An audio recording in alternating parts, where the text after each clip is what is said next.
నమస్తే welcome to city news. ఇక Telangana assembly budget సమావేశాలు ప్రారంభమయ్యాయి. ఈ సందర్భంగా ఉభయ సభలను ఉద్దేశించి గవర్నర్ కీలక ప్రసంగం చేశారు. సర్కార్ ప్రతిష్టాత్మకంగా అమలు చేస్తున్న మహాలక్ష్మి పథకం ఒక గేమ్ చేంజింగ్ ఐడియా అని గవర్నర్ కొనియాడారు. యంగ్ ఇండియా స్కిల్ వర్సిటీతో యువతలో నైపుణ్యం పెంచుతున్నామన్నారు. మహిళల అభివృద్ధికి ప్రత్యేక చర్యలు తీసుకుంటున్నామన్నారు. 500 రూపాయలకే గ్యాస్ సిలిండర్ ఇస్తున్నామని గుర్తు చేశారు. మా ప్రభుత్వం సామాజిక న్యాయానికి కట్టుబడి ఉందని గవర్నర్ అన్నారు.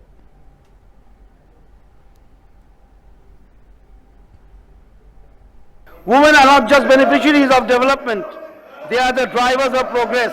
Telangana is leading by example, ensuring that every woman has access to education, employment, financial security, personal freedom.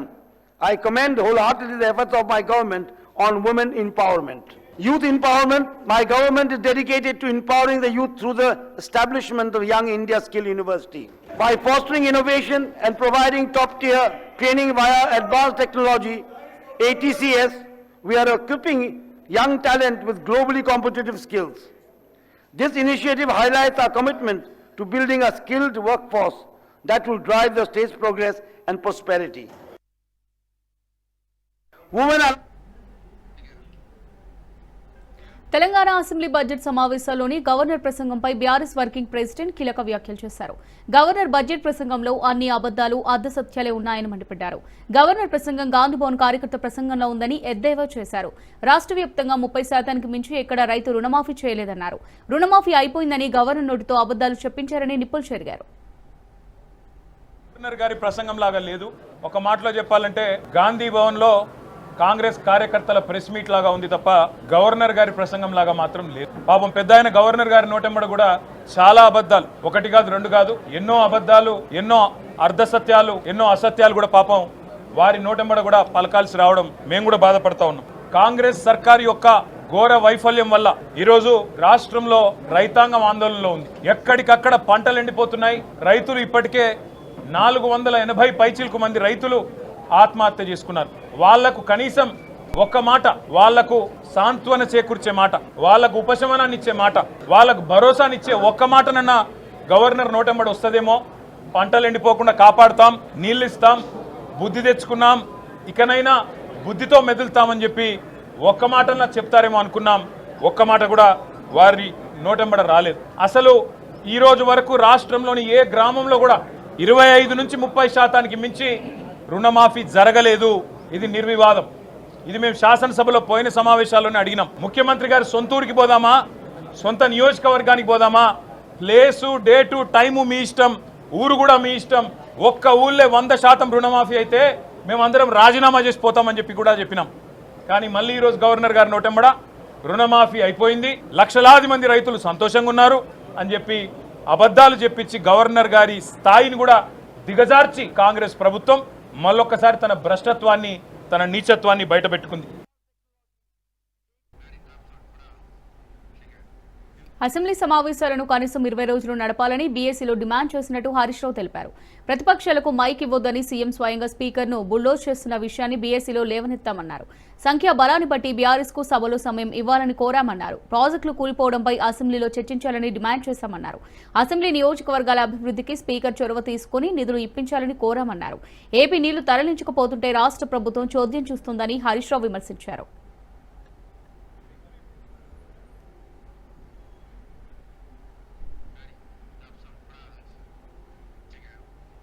ప్రభుత్వం చేస్తున్న పనినే గవర్నర్ చెప్పారని ప్రభుత్వ విప్ బీర్లా ఐలయ్య అన్నారు. సభలో గవర్నర్ ప్రసంగాన్ని బీఆర్ఎస్ అవహేళన చేసిందని ఫైర్ అయ్యారు. ప్రతిపక్ష నాయకుడు వచ్చిన నేతలు గందరగోళం చేశారన్నారు. కాంగ్రెస్ ప్రభుత్వాన్ని అబాసుపాలు చేసేందుకు బీఆర్ఎస్ విమర్శలకు పాల్పడుతుందని మండిపడ్డారు. ఏడాదిలో 55,000 ఉద్యోగాలు ఇచ్చిన ఘనత కాంగ్రెస్ ప్రభుత్వానిదేనన్నారు. కాళేశ్వరం నీళ్లు రాకున్నా కాంగ్రెస్ హయాంలో కట్టిన ప్రాజెక్టులతో రికార్డు స్థాయిలో ధాన్యం ఉత్పత్తి చేశామన్నారు.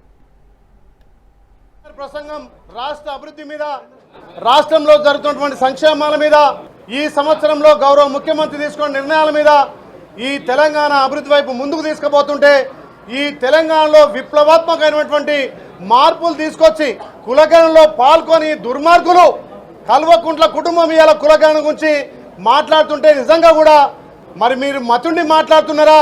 కాంగ్రెస్ ప్రభుత్వాన్ని అబాసుపాలు చేయడానికి ఇలా భారతదేశంలో ఏ రాష్ట్ర ముఖ్యమంత్రి కూడా అంత పెద్ద సాహసోపేతం మేము తీసుకోలే. మేము రైతులకు పెద్దపీట వేసి ఒక్క సంవత్సరంలోనే 54,000 కోట్లు అందించిన ఘనత ఇది రైతుల ప్రభుత్వం. మీరు ఇప్పుడు రైతుల మీద మొసరి కన్నీరు గారుస్తున్నారు. గతంలో మీరు కాళేశ్వరం పే మీద కమిషన్లు దండుకొని ఈ ప్రభుత్వాన్ని అబాసుపాలు చేయడం కోసం అప్పుల పాలు చేసినటువంటి తెలంగాణను, మీరు చేసిన అప్పులు, మీరు చేసిన తప్పులను ఒక్కొక్కటిగా సరిదిద్దుకుంటూ ఇవాళ మా గౌరవ ముఖ్యమంత్రి మంత్రులు తెలంగాణలో రైతులకు పెద్దపీట వేసినాం. మహిళలు అన్ని రంగాల్లో ముందుండాలి, పట్టుదలతో కృషితో ఎదగాలని రాజ్ న్యూస్ చైర్మన్ లక్ష్మీరావు అన్నారు. హస్నాపురంలోని ఓ కాన్ఫరెన్స్ హాల్లో జరిగిన వెలమ అసోసియేషన్ ఆధ్వర్యంలో జరిగిన మహిళా దినోత్సవ వేడుకల్లో రాజ్ న్యూస్ చైర్మన్ లక్ష్మీరావు ముఖ్య అతిథిగా పాల్గొన్నారు. ఈ సందర్భంగా లక్ష్మీరావుకు నిర్వాహకులు శాలువాతో సత్కరించి పూల బొకేలు అందించారు. మహిళలు తమ స్వశక్తితో ఎదగాలని, వారు వేసే ప్రతి అడుగు అభివృద్ధి వైపు వేయాలని పిలుపునిచ్చారు. తాను మీడియా రంగంలో మొదటి మహిళా చైర్మన్ గా ఉండడం గర్వకారణంగా ఉందన్నారు. ఇక కమ్యూనిటీ ప్రోగ్రాంకు రావడం ఇదే మొదటిసారి అని, మనలో ఇంకా యూనిటీ రావాలని లక్ష్మీరావు పిలుపునిచ్చారు. మన కమ్యూనిటీకి ఏ అవసరం వచ్చినా అందరికంటే ముందుంటానని లక్ష్మీరావు హామీ ఇచ్చారు. కార్యక్రమంలో రాజ్ న్యూస్ డైరెక్టర్ సాహితీరావు, పలువురు మహిళలు పాల్గొన్నారు.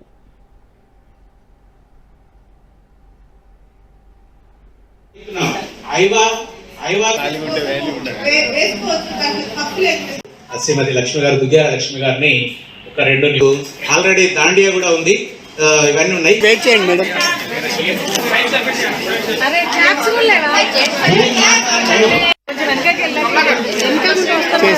ఇక్కడ సైడ్ కుంటే రాదు, ఇటు సైడ్ కూడా మిస్ కాలేదు, ఎవరు మిస్ అవుతలేరు. గుడ్. మహనీయుల ఆశయ సాధనకు యువత ఉద్యమించాలని తెలంగాణ సోషలిస్ట్ స్టూడెంట్ అసోసియేషన్ అధ్యక్షుడు కూరెళ్ల మహేష్ కుమార్ అన్నారు. తెలంగాణ సోషలిస్ట్ స్టూడెంట్ అసోసియేషన్ ఆధ్వర్యంలో ఏప్రిల్ 14న మూసారాంబాగ్లో మహనీయుల జయంతి ఉత్సవాలకు పోస్టర్ ఆవిష్కరించారు. పెండింగ్ లో ఉన్న ఫీజు రియంబర్స్మెంట్, స్కాలర్షిప్లు తక్షణమే ప్రభుత్వం విడుదల చేయాలని డిమాండ్ చేశారు. ఎస్సీ, ఎస్టీ, బీసీ, మైనారిటీ గురుకులాలకు వెంటనే పూర్తి స్థాయిలో సిబ్బందిని నియమించాలని కోరారు.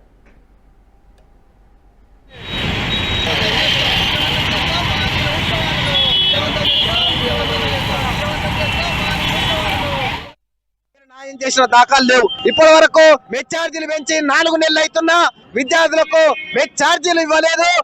2 సంవత్సరాల కాలం నుంచి అద్దె భవనాలు పెండింగ్ లో ఉన్న అద్దె భవనాలు ఇవ్వడం లేదు, అద్దె భవనాల అద్దెలు ఇవ్వడం లేదు, వర్కర్ల జీతాలు ఇవ్వడం లేదు. నీకేమాత్రం చిత్తశుద్ధి ఉన్నా రేవంత్ రెడ్డి, నువ్వు వెంటనే దళిత విద్యార్థులకు న్యాయం చేసే దిశగా నువ్వు రేపు జరగబోయే అసెంబ్లీ సమావేశాలను నిర్ణయం తీసుకోవాలని Telangana socialist student association demand చేస్తుంది, రాష్ట్ర ప్రభుత్వాన్ని హెచ్చరిస్తుంది. నేను అదే విధంగా దళిత ప్రజాప్రతినిధిగా చెప్పుకొని చెలామవుతున్నటువంటి ఏదైతే బట్టి విక్రమార్క గారు, మిమ్మల్ని కూడా మేము ఒకటే అడుగుతున్నాం సూటిగా, మీరు ఒక ఆర్థిక శాఖ మంత్రిగా ఉండి ఈ యొక్క తెలంగాణ రాష్ట్రానికి మీరు గౌరవ డిప్యూటీ సీఎం గా ఉండి దళిత వర్గాల చట్టసభలోకి పోయి మీ దళితులకు ఏమాత్రం కూడా న్యాయం చేస్తలేరు.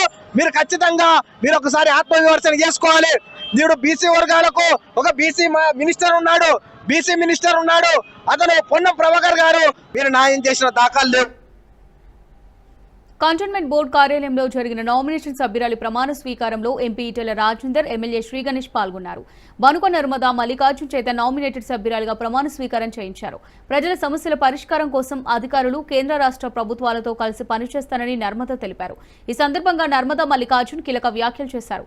ఇప్పటికీ కంటోన్మెంట్ పరిధిలో మౌలిక సదుపాయాలు కూడా లేక ప్రజలు అవస్థలు పడుతున్నారని ఆవేదన వ్యక్తం చేశారు. నీటి సమస్య, డ్రైనేజీ సమస్యలు మాత్రమే కాకుండా మరుగుదొడ్ల సమస్య కూడా ఉందని పేర్కొన్నారు.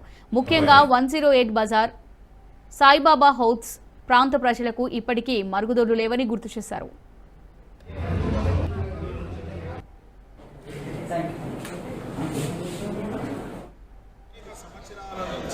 ఎవరైతే డిఫెన్స్ ల్యాండ్లో నివసిస్తున్నారో వాళ్ళకి ఇప్పటికీ మంచినీటి సౌకర్యం లేదు, డ్రైనేజ్ సిస్టమ్ లేదు, వాళ్ళకి రోడ్లు లేదు, త్రాగునీళ్ళు, బోర్ నీళ్ళు సమస్య కూడా ఉంది. కనీసము ఇప్పటికీ సాయిబాబా హట్స్ వాళ్ళకి, 108 బజార్ వాళ్ళకి టాయిలెట్స్ కూడా లేకుండా మహిళలు కూడా ఆ గుడ్డల పండి వెళ్ళాల్సి వస్తుంది బయటికి వెళ్ళాలంటే. అలాంటి పరిస్థితి ఉంది. ఈ సమస్య పరిష్కారం కావాలని నేను ఎమ్మెల్యే కాకముందు నుంచి అనేక సార్లు ఇక్కడ చెప్పినా పరిష్కారం కాలే. ఈరోజు బ్రిగేడియర్ గారు, ప్రెసిడెంట్ గారు కంటోన్మెంట్ బోర్డు వచ్చారు కాబట్టి వారి ముందు కూడా ఈ యొక్క సమస్యని ప్రస్తావించడం జరిగింది. ఎన్ని సంవత్సరాలు అయినా కూడా ఈ సమస్య పరిష్కారం అయితే లేదు. ఎన్నో సంవత్సరాల నుంచి ఒకటే కారణం చెప్పేవాళ్ళు, ఇది భూ బదలాయింపు చేసి డిఫెన్స్ వాళ్ళకి స్టేట్ ల్యాండ్ ఇస్తున్నట్టయితే ఈ సమస్య పరిష్కారం అవుతుందని చెప్పడం జరిగింది. ఈ ప్రక్రియలో భాగంగా మేము కూడా గౌరవ ముఖ్యమంత్రి రేవంత్ రెడ్డి గారితో మాట్లాడడం జరిగింది. వారు కూడా సానుకూలంగా స్పందించారు. బడ్జెట్లో విద్యారంగానికి 15% నిధులు కేటాయించాలని ఏబీవీపీ డిమాండ్ చేసింది. పెండింగ్లో ఉన్న ఫీ రియంబర్స్మెంట్, స్కాలర్షిప్ బకాయిలను వెంటనే విడుదల చేయాలని డిమాండ్ చేశారు. ఖాళీగా ఉన్న బోధనా సిబ్బందిని వెంటనే భర్తీ చేయాలన్నారు. విశ్వవిద్యాలయాల బడ్జెట్ మేరకు బ్లాక్ గ్రాంట్ కేటాయించాలని కోరారు.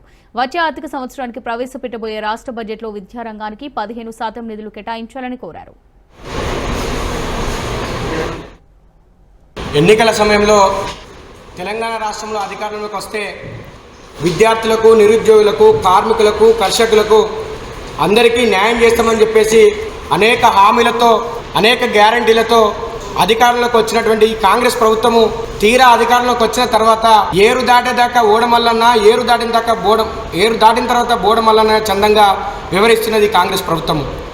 కాంగ్రెస్ ప్రభుత్వం అధికారంలోకి వచ్చిన తర్వాత విద్యారంగానికి అధిక శాతం నిధులు కేటాయిస్తామని చెప్పినటువంటి కాంగ్రెస్ ప్రభుత్వము కేవలం పోయిన బడ్జెట్లో 7% నిధులు మాత్రమే కేటాయించింది. ఆ 7% నిధులను కూడా పూర్తిగా విడుదల చేయకుండా విద్యార్థుల యొక్క స్కాలర్షిప్లు, రియంబర్స్మెంట్ ఆపి విద్యార్థులను విద్యకు దూరం చేసేటువంటి కుట్రకు పాల్పడుతున్నది కాంగ్రెస్ ప్రభుత్వము. ఈ రాష్ట్రంలో ఉన్నటువంటి అనేక విశ్వవిద్యాలయాల్లో ప్రైవేట్ యూనివర్సిటీల వల్లే విద్యార్థుల నుండి ముక్కుపిండి ఫీజు వసూలు చేస్తున్నారంటే అది ప్రభుత్వ విశ్వవిద్యాలయమా, ప్రైవేట్ విశ్వవిద్యాలయమా? ఈ కాంగ్రెస్ ప్రభుత్వం విద్యార్థి సమాజానికి సమాధానం చెప్పాల్సిన అవసరం ఉన్నది. 8,000 కోట్ల రూపాయల ఫీ రియంబర్స్మెంట్, స్కాలర్షిప్లను బకాయిగా పెట్టి పేద, మధ్యతరగతి, ఎస్సీ, ఎస్టీ, బీసీ, మైనార్టీ విద్యార్థులను విద్యకు దూరం చేస్తూ విద్యా వ్యతిరేక విధానాలను అవలంబిస్తున్నది. సికింద్రాబాద్ కంటోన్మెంట్ బోర్డు పరిధిలో నివాసం ఉంటున్న ఫిషర్పుర కాలనీ వాసులు కంటోన్మెంట్ కార్యాలయం ఎదుట నిరసనకు దిగారు. 90 ఏళ్లుగా జేబీఎస్ సమీపంలో ఉంటున్న వారికి నోటీసులు ఇవ్వడం ఏంటని ఆగ్రహం వ్యక్తం చేశారు. ఇదే విషయమై cantonment CEO MP Eatala, MLA Sri Ganesh కు వినతి పత్రాలు అందించినట్టు తెలిపారు. 99 సంవత్సరాల పాటు లీజు గడువు ఉన్న నోటీసులు ఇవ్వడం ఎంతవరకు సమంజసమని ప్రశ్నించారు.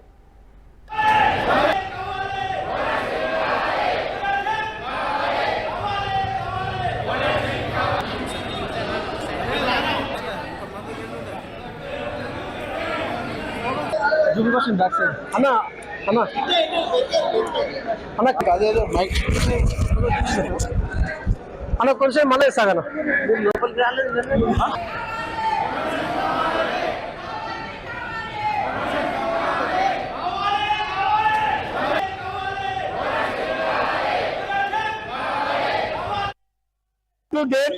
ట్యాక్స్, ప్రాపర్టీ ట్యాక్స్ అన్ని లీజు అన్ని కట్టినాము. మాకు ఓనర్షిప్ కావాలని ఆల్రెడీ ఈటల రాజేంద్రకు, వైస్ ప్రెసిడెంట్ కు అందరికి మెమోరాండం ఇచ్చినాము. మాకు లీజ్ 2023లో అయిపోయింది కాబట్టి 90 years అయిపోయింది. దాని గురించి మేము రిక్వెస్ట్ చేసి కంటోన్మెంట్ కు లెటర్, డిఫెన్స్ మినిస్టర్ కు, పూనాకు హెడ్ ఆఫీస్ కు, వైస్ ప్రెసిడెంట్ కు, ఎంపీకి ఈటల రాజేందర్ అన్నకు అందరికి మెమోరాండం, రాజ్నాథ్ సింగ్ కూడా పంపించినాం. డిఫెన్స్ మినిస్టర్ అంటే ఆయన, వీళ్ళందరికీ పంపించినాము ఆల్రెడీ మెమోరాండం. మాకు వచ్చింది ఏంటంటే పరిష్కరిస్తున్నాము. దీన్ని మీ లెటర్లన్నీ వచ్చినాయి, మేము దీన్ని పరిష్కరిస్తాము. బోర్డులో పెట్టి మేము పార్లమెంట్ లో పెట్టి ఏదో ఒకటి మేము నిర్ణయం తీసుకుంటాము. మాకు ఓనర్షిప్ కావాలి. ఓనర్షిప్ మాకు 90 ఏళ్ళు అయిపోయింది కాబట్టి మాకు ఇంత లీజ్ అవసరం లేదు కాబట్టి, 92 ఏళ్ళు అయిపోయింది కాబట్టి మాకు ఓనర్షిప్ గురించి మేము ఫైట్ చేస్తున్నాం. హోలీ హోలీల రంగ హోలీ, చెమ్మకేలిల హోలీ. ఆహా, ఈ పాట వింటేనే ఒళ్ళు పులకరిస్తుంది. తెలుగు పండుగల్లో అత్యంత ఉత్సాహంగా జరుపుకునే పండుగల్లో హోలీ మొదటిది. అసలు హోలీ పండుగను ఎంతటి వారైనా వయసుతో సంబంధం లేకుండా పండుగ జరుపుకుంటారు. వసంత ఋతువులో వచ్చే ఈ పండుగను రంగురంగుల పూలతో కలర్లు తయారు చేసి పల్లె, పట్నం అనే తేడా లేకుండా జరుపుకుంటారు. పెద్దలు కూడా చిన్న పిల్లల్లా మారిపోతారు. క్షణికమైన కోరికలు దహించి ఆనందంగా జీవించాలన్నదే ఈ పండుగ పరమార్థమని చెప్పుకుంటారు. అయితే కాలం మారుతున్న కొద్దీ ప్రతి పదార్థంలో కల్తీ పెరిగిపోతుంది. కలర్లలో రసాయనాలు పెరిగిపోతున్నాయి. వాటి పట్ల ఎలాంటి జాగ్రత్తలు తీసుకోవాలో ఇప్పుడు చూద్దాం.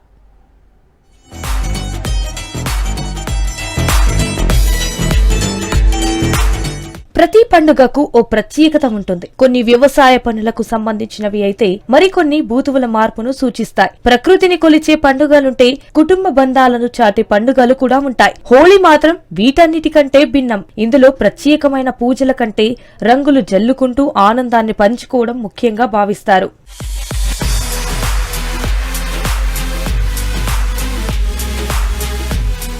హోలీని మన దేశంలో చాలా ఘనంగా జరుపుకుంటారు. ఈసారి మనం హోలీని మార్చి 14న జరుపుకోబోతున్న హోలీకి ఇంకా సమయం ఉన్నా కూడా ఇప్పటి నుంచి రంగుల అమ్మకాలు జోరందుకున్నాయి. అయితే మార్కెట్లు ప్రస్తుతం అనేక కలర్స్ అమ్మకానికి వస్తున్నాయి. మార్కెట్లో దొరికే రంగుల కారణంగా చాలా ఇబ్బందులు కూడా వస్తూ ఉంటాయి.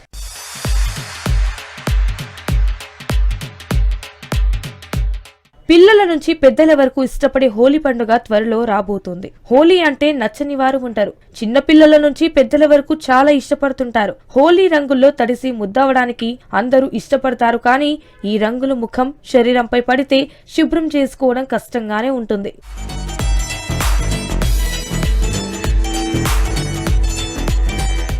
మార్కెట్లో లభించే రంగుల్లో రసాయనాలు ఎక్కువగా ఉండటం వల్ల ఎఫెక్ట్ చూపిస్తాయి. ఆడినంతసేపు బాగానే ఉంటుంది, కానీ పూర్తయిన తర్వాత ఆ రంగులతో అనేక ప్రమాదాలు చోటు చేసుకుంటాయి. ఇటు చర్మానికి కెమికల్స్ కారణంగా ఎలర్జీస్ ఏర్పడుతూ ఉంటుంది.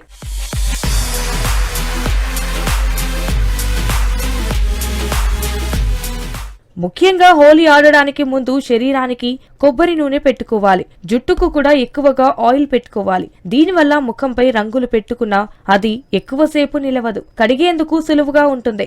పండుగకు ముందే చేతి వేళ్లకు గోర్లు లేకుండా చూసుకోవాలి. హోలీ రోజు ముఖానికి అస్సలు మేకప్లు చేసుకోకూడదు. దీనివల్ల రంగుల్ని అంతర్గతంగా వెళ్తే ఎలర్జీలు సంభవిస్తాయి. కొన్నిసార్లు తీవ్రమైన సమస్యలకు కూడా దారి తీయవచ్చు.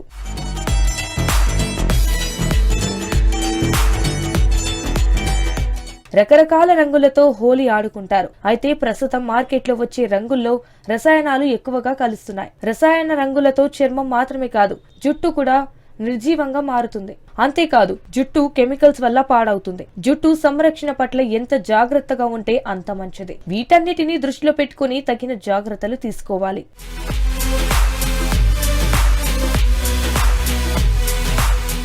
సర్వేంద్రియానం నయనం ప్రధానం అంటారు కదా. ఈ రసాయనాలతో కూడిన కలర్ల వల్ల కంటికి ప్రమాదం ఉండే ఛాన్స్ ఉంది. దీంతో హోలీ ఆడే ముందు తగిన చర్యలు తీసుకుంటే మరీ మంచిది.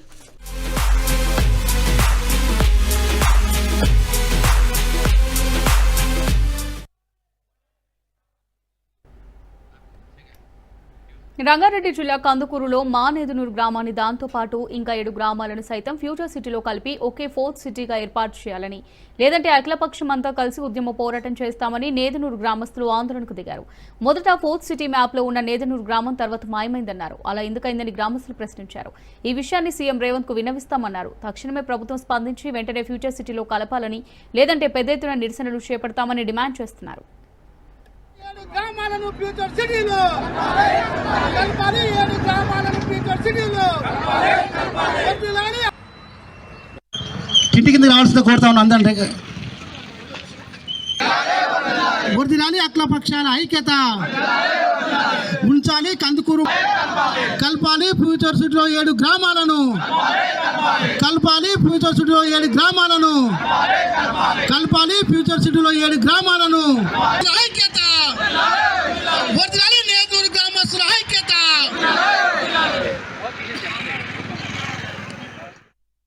చర్చ చేసుకుంటారు, కానీ మరి మండలంలో ఉన్న నాయకులు తీసుకున్నారా, అధికారులు తీసుకున్నారా, ఏ రకంగా తీసుకున్నారా అనేది ఎవరికి అర్థం కాని పరిస్థితిలో ఉంది.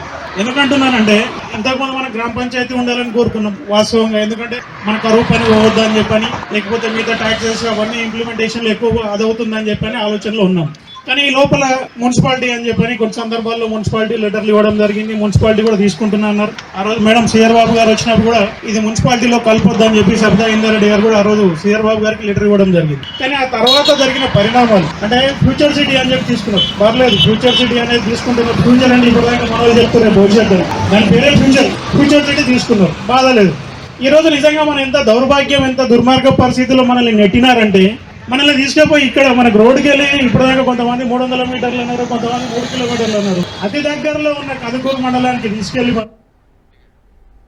పటాన్చెరు డివిజన్ పరిధిలో శ్మశాన వాటిక కబ్జాకు గురవుతుందని గ్రామస్తులు ఆందోళనకు దిగారు. శ్మశాన వాటిక స్థలం మొత్తం 2 ఎకరాల 14 గుంటలుంది. గతంలో మార్వాడి వ్యాపారి తన ఎకరా భూమి శ్మశాన వాటికకు ఇచ్చినట్టు గ్రామస్తులు తెలిపారు. ఇప్పుడు దాని నుంచి ఎకరా భూమిని ఆక్రమించేందుకు కొందరు భూమాఫియా యత్నిస్తుందని మండిపడ్డారు. 2014లో అప్పటి కలెక్టర్ స్మితా సబర్వాల్ సర్వే నిర్వహించి అదులను గుర్తించారని గ్రామస్తులు తెలిపారు. ఇప్పుడు భూదందలకు పాల్పడేవారు 500 గజాల షెడ్ను నిర్మించి కబ్జాకు యత్నిస్తున్నారని మండిపడ్డారు. వారిపై అధికారులు కఠిన చర్యలు తీసుకోవాలని డిమాండ్ చేశారు.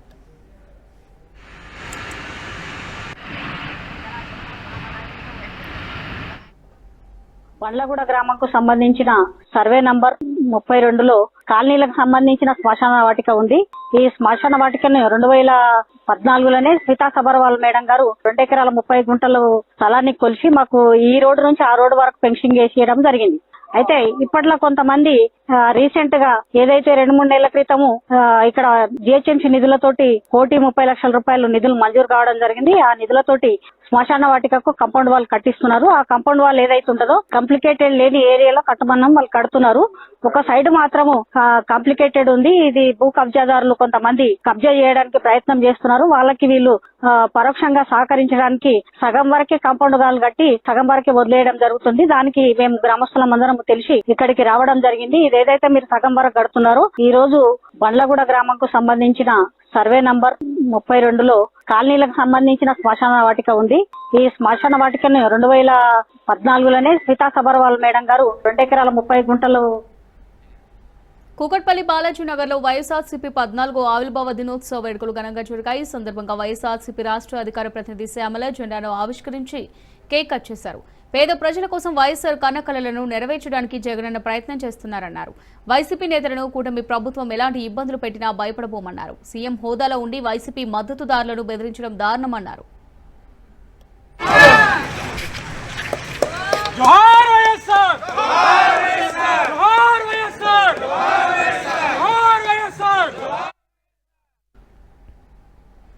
అసెంబ్లీలో మాజీ సీఎం కేసీఆర్ పటాన్చెరు ఎమ్మెల్యే గూడెం మహిపాల్ రెడ్డి మర్యాదపూర్వకంగా కలిశారు. ఆయన తమ్ముడి కుమారుడు పెళ్లి కార్డును కేసీఆర్ కిచ్చి ఆహ్వానించారు. అనంతరం కేటీఆర్తో మంతనాలు జరిపారు. అయితే ఈ మధ్య కాలంలోనే కాంగ్రెస్ పై అభ్యంతరకర వ్యాఖ్యలు చేశారు గూడెం మహిపాల్ రెడ్డి. ఈ క్రమంలోనే కేటీఆర్తో కీలక వ్యాఖ్యలు చేసినట్టుగా తెలుస్తోంది. తాను కాంగ్రెస్ లో మెలగలేనని మళ్లీ బీఆర్ఎస్ కు వస్తానని చెప్పినట్టు తెలుస్తోంది. తాను ఎప్పుడూ బీఆర్ఎస్ మనిషిని అని మహిపాల్ రెడ్డి అన్నారు. అయితే తన తమ్ముడి కుమారుడి వివాహం తర్వాత తిరిగి బీఆర్ఎస్ లో చేరనున్నారు గూడెం మహిపాల్ రెడ్డి.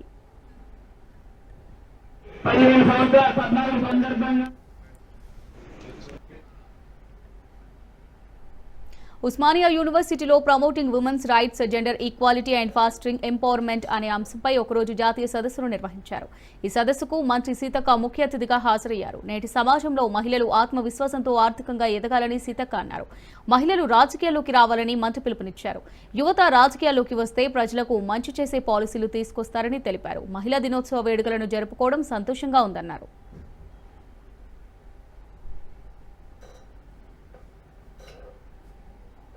సందర్భంగా ఇక్కడ చదువుతున్నటువంటి విద్యార్థులతోటి సెమినార్ ఏర్పాటు చేసి జెండర్ ఈక్వాలిటీ, అదేవిధంగా ఆర్థిక ఎదుగుదల, మరి సేఫ్టీ, ఇవన్నిటి అంశాల మీద వాళ్ళు సెమినార్ పెట్టుకోవడం జరిగింది.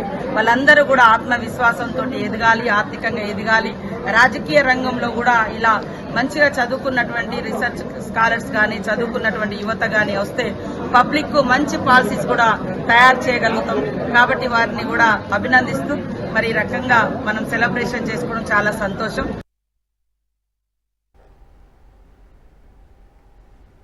ఇక షేర్లింగంపల్లి నియోజకవర్గంలో కాంగ్రెస్ పార్టీకి షాక్ తగిలింది. హైదర్నగర్ డివిజన్లో కాంగ్రెస్ పార్టీకి గుడ్ బై చెప్పి బీఆర్ఎస్ లో చేరారు సుమారు 100 మంది కార్యకర్తలు.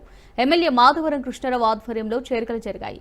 గులాబీ కండువా కప్పి మాధవరం పార్టీలోకి ఆహ్వానించారు. ఎవరికి ఎలాంటి సహాయం అవసరమైనా బీఆర్ఎస్ తోడుగా నిలిచిందని, అందుకే బీఆర్ఎస్ పై విశ్వాసంతో పెద్ద ఎత్తున పార్టీలో భాగమవుతున్నారని ఎమ్మెల్యే అన్నారు.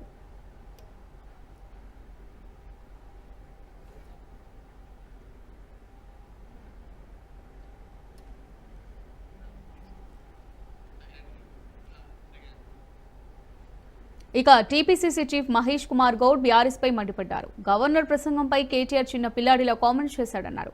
గవర్నర్ ప్రతిష్టకు భంగం కలిగించేలా కామెంట్ చేశారన్నారు. మహిళా గవర్నర్ తమిళసై విషయంలో గతంలో వ్యంగ్యంగా మాట్లాడారన్నారు. పోకిరి ఎమ్మెల్యేలు బీఆర్ఎస్ లో ఉన్నారని, అలవాటుగా అదే ధోరణితో మాట్లాడుతున్నారన్నారు. ఫామ్ హౌస్ కి పరిమితమైన కేసీఆర్ కు ఏం తెలుస్తుంది అభివృద్ధి గురించి అన్నారు. సర్వేలో పాల్గొనని కేసీఆర్ కు మాట్లాడే హక్కు లేదన్నారు. బీజేపీ బీఆర్ఎస్ లోపాయికారి ఒప్పందంతోనే ఎమ్మెల్సీ ఎన్నికల్లో అభ్యర్థిని నిలబెట్టలేదన్నారు. దుబాయ్లో చనిపోయిన కేదార్ కు బీఆర్ఎస్ కు లింకు ఉందని సంచలన ఆరోపణలు చేశారు మహేష్ కుమార్ గౌడ్.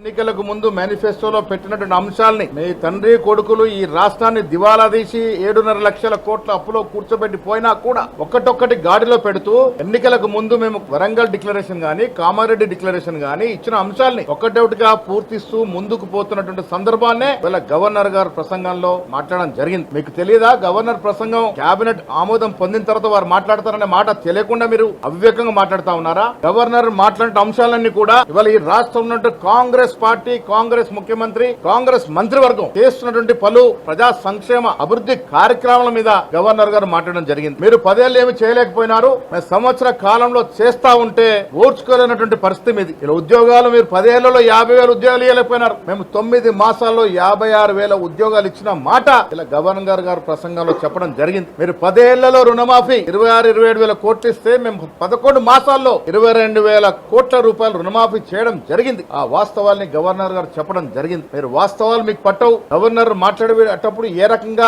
ఒక క్రమశిక్షణ ఉండాలో మీకు పట్టవు. వెనక ఉన్న మీ పోకిరి ఎమ్మెల్యేని ఎగేస్తా ఉంటారు, పోగేస్తా ఉంటారు, గవర్నర్ డిస్టర్బ్ చేస్తా ఉంటారు. ఒక అసెంబ్లీ నడుస్తా ఉంది, అసెంబ్లీ సమావేశాలు ఇవి. అసెంబ్లీ సమావేశాల్లో శాసనసభ్యులు గవర్నర్ మాట్లాడేటప్పుడు ఏ రకంగా ఉండాలో కూడా తెలియక విచ్చలవిడిగా అల్లరి చేయడం, గవర్నర్ యొక్క వ్యవస్థని అవమానపరచడం అనేది టీఆర్ఎస్ నాయకులు